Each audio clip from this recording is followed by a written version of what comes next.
Hello! Hi! Welcome to this room. So we're going to talk about moral development. Yeah, in different age groups. Yes. Yeah. And I think we also have a little bit different focuses, some of us. Yeah, Well, I think we But focus what on different our influences? umbrella. Well, yeah, I have the umbrella question right here. Evaluate or experiment, investigate, observation. Well, there's a lot of slashes. Okay. Evaluate how social and cultural influences affect a person's moral development. That's the umbrella reason. Oh, geez. Oh, okay then. You're not even... I know. Lean in, Tim. Lean in. Okay. Yep. So, why don't we start with youngest first? Yeah. Yes. Talk a little bit about what we... Okay, so I'm the youngest. I'm doing infants. Feels like the camera's also person. It's like so. Nice to meet you. No, basically, I'm saying I've been looking if we are born with morals. Okay. I don't know if I should look Wait, at the which camera. age? Which age? If infants. Infants, So if we're born. Alright, before we're born. No, no, when we're born. Oh, No, it's exactly. like right after. Right, like. But I It's mean- harder to study what but- fetus has. Oh, I thought that. Well, I thought that. I No, okay, so yeah, and my kind of statement was that humans are born with an instinct of what is right and wrong to a certain extent. So basically, what I mean with that is that we know. We learn, We are moral animals, so Yeah. we're important. and then maybe some are not as moral as. So maybe we're born evil. You never know. No, so I've been looking through a couple of studies. But you argue for that we are all born. Yeah, I'll get to that. So the first study I chose was from Yale University's Paul Bloom, where there were three. Oh, shit. Paul Bloom, did you also? Yep. Yeah, but that's good. Karen Wynn and J. Kylie Hamlin. And what they did was that they took babies and put them in front of a scene, and then they had puppets. They had three puppets. One was red, one was green, and then they had this middle one that tried to open a box. And the first puppet came and he couldn't open the box, so it was kind of just. And then another puppet came and helped him. And that's Wait, it. are the babies watching this? Yeah, the baby is watching it. And Yeah. their reactions to this was... No, I'm We're not there yet. And then they change scenes, so they draw the curtains, and then they do exactly the same thing, but then the red one comes and shuts it down, so he can't open it. And then that's the experiment. And then when they ask the baby, choose, they do like this, take one of the two puppets, and almost everyone pointed at the good one. Yeah, so they had. But couldn't that also have to do with like colors, like green? No, because Yeah, they I don't- saw like really messed up thing where they had like dolls, like different colors, and I mean it was like a really racist, of course, but you know because they Yeah, had I've seen they had a dark skin colored doll, and they were like okay, and then they had the light skin color. They're like okay, who's the bad one? She's like that one, Oh, yeah. and we just like yeah, and like almost everyone did that, and the one says you know if we were like born with racist sort of behavior. But they changed colors. Okay, so they have... But I just agree. So what's the conclusion to that? Is That was then that maybe we are born. But how old were these babies? They were like fresh. No, from fresh up. 2 months. Watch this. Gotta do It experiment was right now. 4 to 10 months. Oh wow, So that's almost a really year. Oh. But 4. To 10. Did you take the same? Yeah, and they were saying that there were 1-year-olds. Yeah, because I have. Look, I have the. Sources. Well, the first one they said was that the first example they used was by the 1-year-old. Yeah, but they did from. This is It another was Yale guy. different. Oh. Is this a different... Oh, this is a different study? They're the two. No, I don't know which one do you I'm going with the Paul Bloom one. have. I mean, they're. More like... Okay, They work. so Sorry, should But we... that's not Yes, the study. Maybe continue. Oh, whatever, yeah. Okay, so it's babies. Yeah. Keep it moving. But so what was your overall... No, but I'm not done. conclusion? Do we have to keep it informal? You're Okay. asking me. No, okay, so. No, I was. What do you think? Do Add you your have any comments. questions? Like anything you want to add right Comments here? below. No. Wait, how long do we have? You all fail. Now you're just taking my time. Sorry. Sorry, computer. Okay, so but basically, we've always thought that we are born as a blank slate. Mhm. That's basically because there's never been any any studies or research about are we. So we've just thought that. So if you look at what's his name, Piaget and Kohlberg, for example, I mean they said that we are born as black shapes because they never. I mean they've not done any research saying anything different. No. So we've just had that in mind. But now with the research coming, maybe we're born. So my conclusion, I mean, I have more studies, but if it's 5 minutes, then I should run. No, okay, just one more thing. Because, what's his name?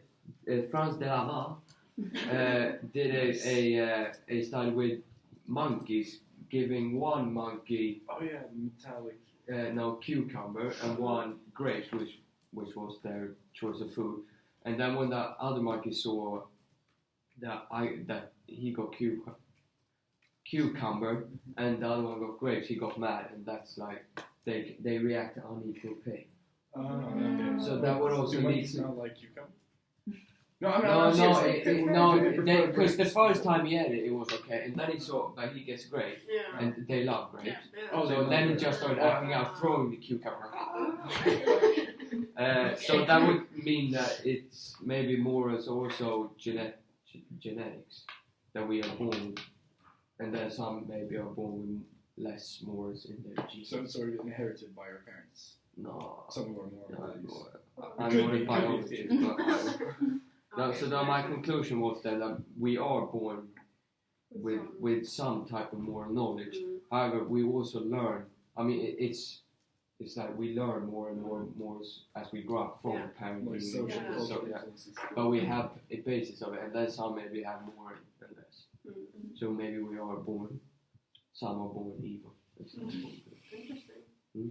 Nice. So who's, Yeah, I'm who's I'm a your toddler, so I probably would. Yeah. Yes. Yeah, well, I mean, I was very similar to what you were talking about right now, but like, because I also took Paul Bloom, but I was kind of looking at like the parents' involvement into it.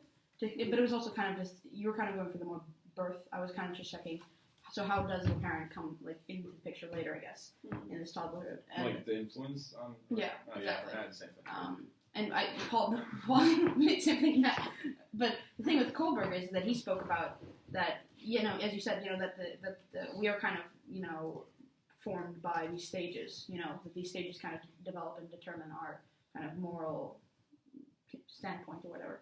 But he also did believe that we have kind of an innate kind of like an idea of justice in us, of how, and then that's like what all of these stages kind of circle around. Some sort of way of interpreting justice differently. Like one way, like in our early stages, we interpret, like as a toddler, it says, you interpret justice as being punished. Is it filming? I think so. That's me. Yeah. No, but so we interpret, like when we're kids, we interpret justice as a toddler, we interpret it as being if we're punished for something, or and then later when we're a little older toddler, if we're rewarded for it. And he, Kohlberg argued that we,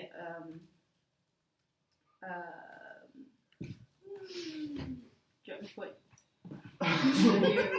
Sort of. No, but that you don't see beyond these points of that being rewarded or punished as a toddler. That's kind of, and as you said, you don't. That he's saying that the toddler doesn't have this kind of innate, this born kind of feeling of it. It's just that if I'm punished for it, then I won't do it. No. That's how I connect morals. It's nothing about having something in me. And then so I checked, but is it something that is taught, or is it just simply that the toddler won't, that the toddler won't go beyond that. And as one of the study examples, this was this 1-year-old, and it was like these 2 dolls, and he was supposed to pick a candy from one of the piles, from the naughty and nice. One of them was called Naughty Puppet. But that's another one. I also talked about that one, but that was punishing and helping. Yeah, exactly. But that was like saying how he would interpret like good and bad. This little kid. It was this little 1-year-old. But what's interesting about that study by Paul Bloom, but was that he put the pile of candy in front of 2 puppets, like the naughty and the nice, and he said pick a candy from one of them, and the kid picked the one from the naughty one. So you're like, okay, well that could be something a parent teaches, teaches. But then the kid, out of no reasoning behind being punished or being rewarded, he slapped the naughty puppet. Yes. He said he slapped the naughty puppet. They didn't expect it. No. And that's showing that the kid had some sort of sense of justice. At least for them, they thought it. They weren't going to get rewarded for slapping a puppet. No. And they weren't going to get punished necessarily either. No, he just did it. Yeah, he just did it because this kid thought that this was the justice, Like robbing and assault. sort of robbing and assault. That's gonna be a great kid. But, no, but anyway, so a lot of arguments are saying that yes, the most fundamental, like a lot of fundamental, ideals of morals come from your parents. Your parents teach you by punishment. That if you do something bad, you'll connect it with a punishment, and then you won't do it. But then, especially Paul Bloom, he's arguing that, but it's not just that. That yes, we are taught morals and right and wrong from our parents or caretaker, but that we also have this kind of ability, we're as you said as well, that we're kind of born with something. At least he believes that we're born with some sort of moral foundation.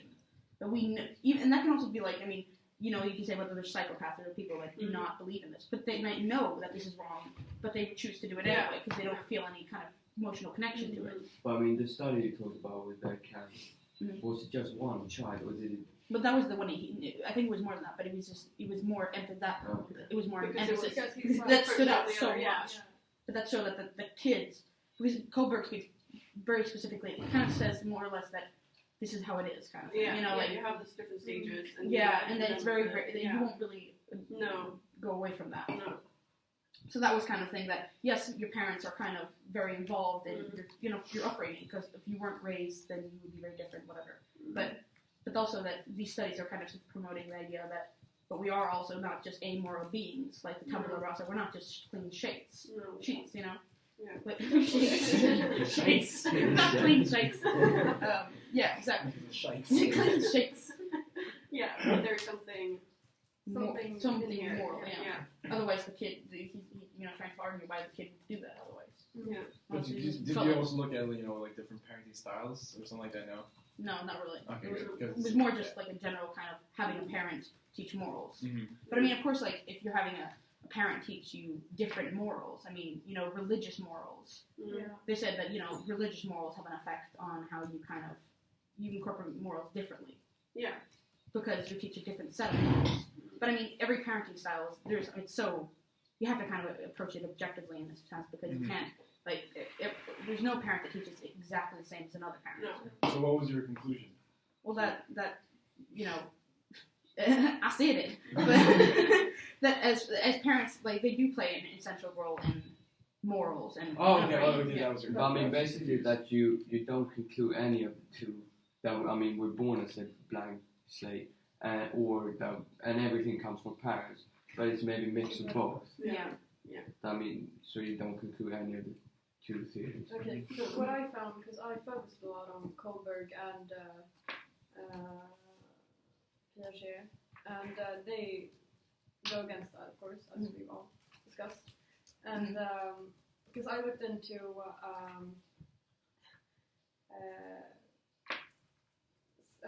development in early childhood, and so that's from 2 to 7. And at this point, you have a lot of influence from your parents, and you usually start school at this point. So you have a lot of influence from like teachers and other authorities, and also your friends. So I look at those as sort of the greatest social influences that you have at this point. And according then to Kohlberg and Piaget, you said that you're very punishment oriented. You judge things like right or wrong based on the punishment that you would get from doing them. Mm-hmm. So you don't want to hit someone or destroy something because you'll be punished, but not because you think it's wrong. It's just because you know that you will be punished from doing that. So yeah, it's the reasoning around moral dilemmas is based around the physical consequence rather than your personal belief. So Was that what you got? Yeah, that sort of goes against what you've said, that you have some sort of moral sense from the beginning. Yeah. But yeah. So.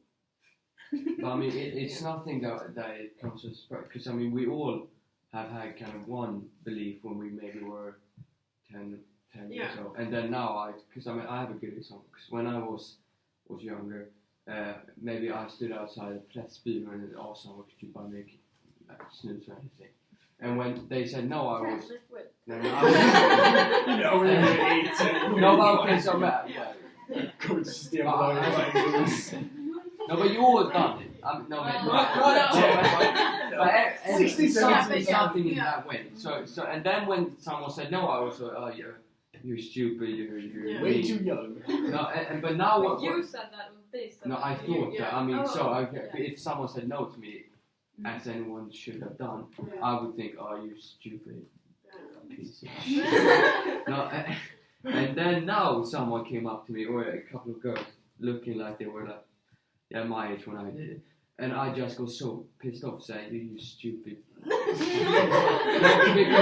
Start ranting. You guys are idiots.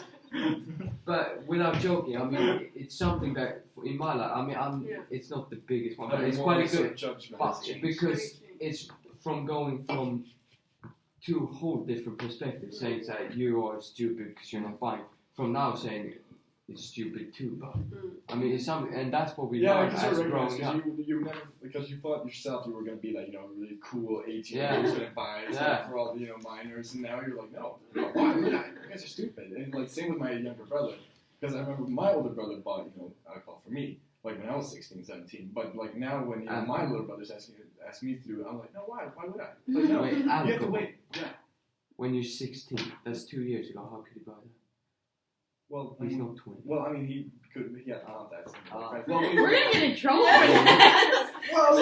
When did you last take cocaine? Let's put it on the open. No, but yeah. So I didn't change. You changed. I know.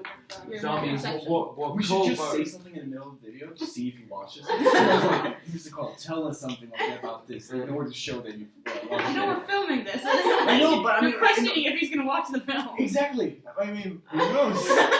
We don't know. Maybe we could link this because he likes the article. PHA. No, he likes the schemas or whatever you call it. Yeah, but I mean, so it's gonna be really awkward. But how do we get that grade? How do we get this grade? No, I'm just saying that your schema was built from like one point to another by your experience. The schema. Yeah, but I mean, I'm gonna go more into that area. Wait, which age do you have? I'm adolescent. Wait, I'm before you. We've all completely skipped you guys. Yeah. We're done now. Thank you for watching. They're useless. Yes. Well, I have sort of not really the same thing, but I have just childhood, like 5, 8-year-olds ish, and I've looked at how different parenting styles affect our moral behavior and judgment. And so, I had Kohlberg, as we all had, I think. And I looked at, because there's another one, Baumrind, who's looked at different parenting styles and looked at, how this affects the child. And my conclusion is that they do, which wasn't really that surprising. Because, if there's an uninvolved parent that's not sort of, who is absent, most of the time, the child is going to have, some sort of lack of judgment, basically, that they're not going to be able to, decide what's good and what's bad. I mean, that's because they did test it to sort of see what are the effects of different parenting styles. And they looked at how's the child's judgment going to be affected by this. And let's see here. Wait.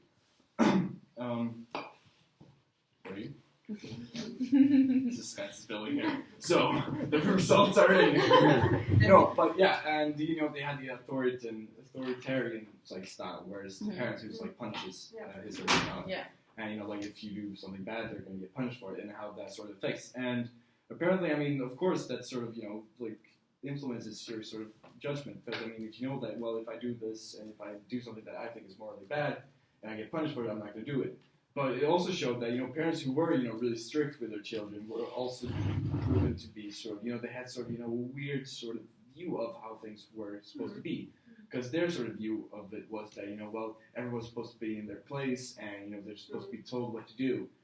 So they did sort of act out, when they saw something. So I sort of connected these two. Was it a study that you... Yeah, I connected, Kohlberg's more. Diana Baumrind. I don't know. Yeah, yeah. Then I had this. Well, then I had not Salt. He wrote it, but anyways, yeah. And then I had Kohlberg's moral development. These different pre-operational stages, stuff like that, and sort of connected that. Yeah. But then I also looked at because we looked at this article in I think it was last week. With Gorksky. You guys remember that? Yeah, was it the one? Yeah, because how he sort of said that like no sort of psychological study has actually been proven to be 100% legitimate. Because I mean, most of the time, well, not most of the time, but I mean, like sometimes, when they do these sort of studies, they just like take random samples and like, and just like draw quick conclusions, basically. So I mean, this sort of how do you say it, like undermines all our sort of studies actually, because we all have like the sort of same theory that we're basing our work on studies that we believe in. But then I read this because he told it's like a ghost. Oh no, but I remember because he said that we should look into it because because it was something about no sort of psychological theory is ever really true. Yeah, but we read an article about that. That's why we have to be critical. No, but it's like, especially with more development, just because you say in a survey that, I think killing is wrong, it doesn't mean that you actually, when you're, you might, like, your, as a rational thinking might be different from your actions. Mm-hmm. So, it might be morally right to help the old lady across the street, but when you get there, you might not actually do it. Yeah, it's a lot of So, it doesn't, that doesn't matter, because if you know it's morally wrong to do something, then you have morals, but you still do it. But do you really have morals then? If you don't. But you have moral knowledge. Yeah, you have moral knowledge. Yeah, but that's the thing is having morals. Yeah, no, but it's kind of. Okay. But because that's then you have to are you a good or a bad person. Well, you can argue as well, like, what's the difference between having morals and an awareness of morals? Yeah, but he's sort of being criticized. Kohlberg being sort of criticized for not taking into account that people act different in different situations. Yeah. Yeah, that's the point of it being a theory. That's the point of it being a theory. Like, and you can say that with any theory, that it can never be applied 100%. Or never, but it's very rare that it can be applied to every context, anywhere, any time. Yeah, but they kind of connect to it. Only really had white privilege voice in his studies as well, because that I found a lot of critique about that. He didn't even think about the rest. Yeah, because that's what he discussed in the article as well. He took a couple examples. Look at the sample that they looked at. Who were the people? It was like a group of 20 children. Most of them were white, and it was like that. And then they sort of draw conclusions that this is how it is for a general sort of conclusion. And therefore, we have to be quite critical as well when you do these sort of studies and.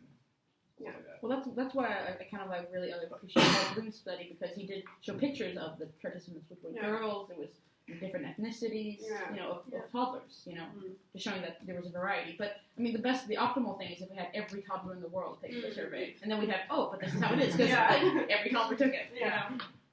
Sort of but it's always going to be an error, marginal error, kind of okay, we didn't have enough, and it's hard to get enough toddlers. One toddler maybe had a bad day. Yeah, bad day toddler didn't want to participate, So there's always going to be there's going to be factors that involve that can affect the results, and then it's not going to be. So they base a theory, they create a theory that kind of makes a generalized opinion. But do they ever say that everyone? Because do you understand what? No. The thing that applies always. Yeah, no. You haven't said very much. It's like, do you guys understand what I mean? That everyone is bound to follow this theory that they have. Maybe it's the majority of people should, but there's always going to be exceptions. Some people maybe have problems with their brain. Because Kohlberg. No, I see your point. Everyone they studied had problems with their brain. That might be the case. But Kohlberg and the toddler might not be showing this early sign of something. You know what I mean? Kohlberg kind of believed that his ideas were universal. What I've understood that his you will enter the stages. It doesn't matter where you are. Eventually you will. It might take a bit longer for some people in different cultures, but you will enter the stages. And he also doesn't say an age group. He doesn't say an age, from 9 to 8. No. It says from high school to that. This is a tendency of when you would do it, but you could also do it in a later year. You know what I mean? You might develop later. We're up in 24 minutes. So. Okay, so I did adolescent, and sort of what I found. I don't remember if you watched that video with Sarah, the lady Oh, who watch talked it. about, yeah. So I mean, Oh, during yeah. this age, the brain kind of develops in different areas, and that's why, like, people, like teenagers especially, take risks. I mean, driving fast and doing kind of stupid thing is that their prefrontal cortex isn't really hasn't really developed yet. So I mean, this may like be a reason for like how culture and social influences isn't really that important at teenagers. It is, but maybe they have different things in their brain happening at the same time, which may lead to them doing immoral stuff. But then I also looked at how, because you have the different stages, and I mean, teenagers are kind of moving from the conventional stage where they're trying to uphold society and do what's right for the society, and move into post-conventional morality, which is kind of where you have your own set of principles, and you kind of recognize that sometimes the law might be in the way, or like you do things based on your own morality, and maybe not so much according to the law. But then, I mean, because they're moving into different stages, you also have that they're more influenced by peers, like group pressure is like very important, like very influential during this time, because younger years you kind of have this authoritarian figure, like a teacher or parent, but now you sort of move away. And I think that maybe not universal, but I think it's a general thing to like start hanging out more with and kind of valuing their input into your moral, so like your influences shift from from having one person being Really? Really? Really? Really good? Anna? Really? Really? Really? We apologize for this minor interruption. That is Anna. The doctor is making a lot of noise right now. Just like with headphones, and just like I can't hear We're it. sort of recording our seminar. Wow. Well, Thank you. with a musical break. yeah. That was. That was more work. Thank you. Thank you, Sean. They are great. Just fantastic, aren't they? Yeah, but then I kind of also further looked into how religion, because I think you mentioned how like religion is. yeah, so I looked at Yeah, because I saw like I found one study, and of course liability, but this study found that it wasn't really a difference during this age. That there were a lot of like the religious people were really morally good, and that other teenagers were really immoral. They kind of and I think it was a survey. They kind of answered the survey the same way, what they thought was moral and what was morally wrong. But then maybe that you take that back to actions. I mean, a religious person maybe into adulthood will do something that they believe is morally right because they have an authoritarian figure, while other teenagers in more secular societies might do something because they believe it's their personal beliefs to do something. That's really good. That's kind of my, I don't know. Efficient. But so like my conclusion is really, because we don't have kind of, I mean, we had Jeannie. She's like an example of someone who's grown up without social influences or culture or anything. But you can't really start. I mean, it was kind of unethical to perform those experiments on her. Or like, did they even do anything on morals? no, they didn't. No. But I That's mean, why they didn't get it funded, because they got canceled. But I mean, we don't have that kind of that person to compare ourselves with. So we don't really know how much social and cultural influences, like to what extent it is important. But for I moral also development. noticed that, I mean, religion is sort of, should be, or like is aimed to be an influence that impacts your morals. Yeah, we discussed that in religion. In religion. Yeah, I And mean, how- if we didn't but have also religion, like if we're talking like childhood and toddlerhood.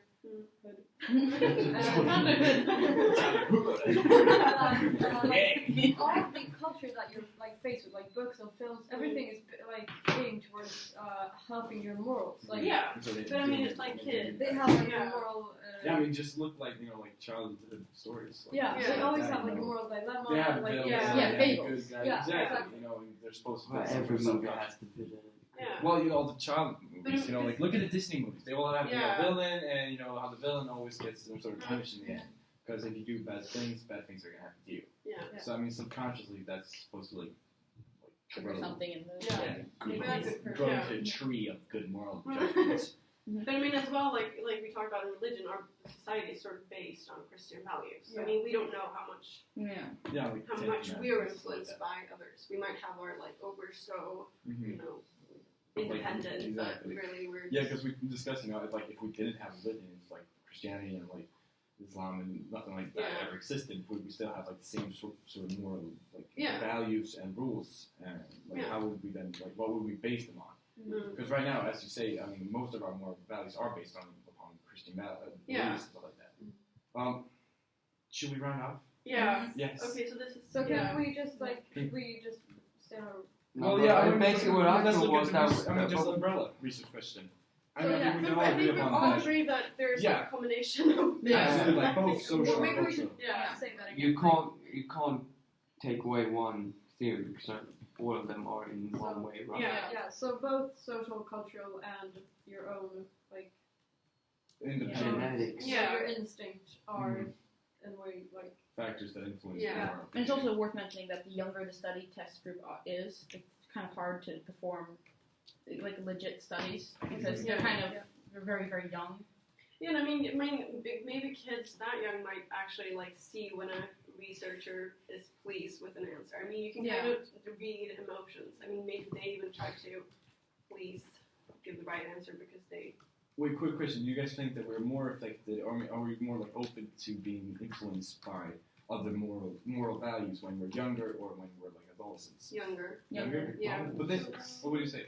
Adolescents? Adolescents? Adolescents. Adolescents. Yeah. There we go. Adolescents. Adolescents. I think No, when we're but- younger, I think that's kind of when you're shaped. But I mean, No, but look I at think like when- take a 16-year-old who's like sort of unsure who they are, Yeah, trying of to course, find yeah. some sort of identity, and then someone. But comes I still think that they might do it like they might change their point of view. Yeah. But I think morals is kind of hard for me to say that now suddenly I think that's morally incorrect. There are certain examples that you could pull that saying that as you grow older, your view changes. Like on, for example, torture. What torture evaluates and if it's morally or ethically, okay. So I mean, of course you can change throughout your older, but I think your initial stages, like I think that has a huge impact on how you kind of how firmly you kind of believe into what is right or wrong. Mhm. Because you always have that in the back of your head. But when you were a kid, you were punished for hitting the other kid or something like that. Or like according to my because according to both Piaget and Kohlberg, like there are no real stages before you are like faced with influences from the outside. Oh, So really? Yeah. So. Yeah. No, I But- just didn't know that. That's Yeah. why. Oh, really? Is that true? Are you sure about that? Because I haven't really Show known the that. facts. Just sources. But then again, we have your. Yeah.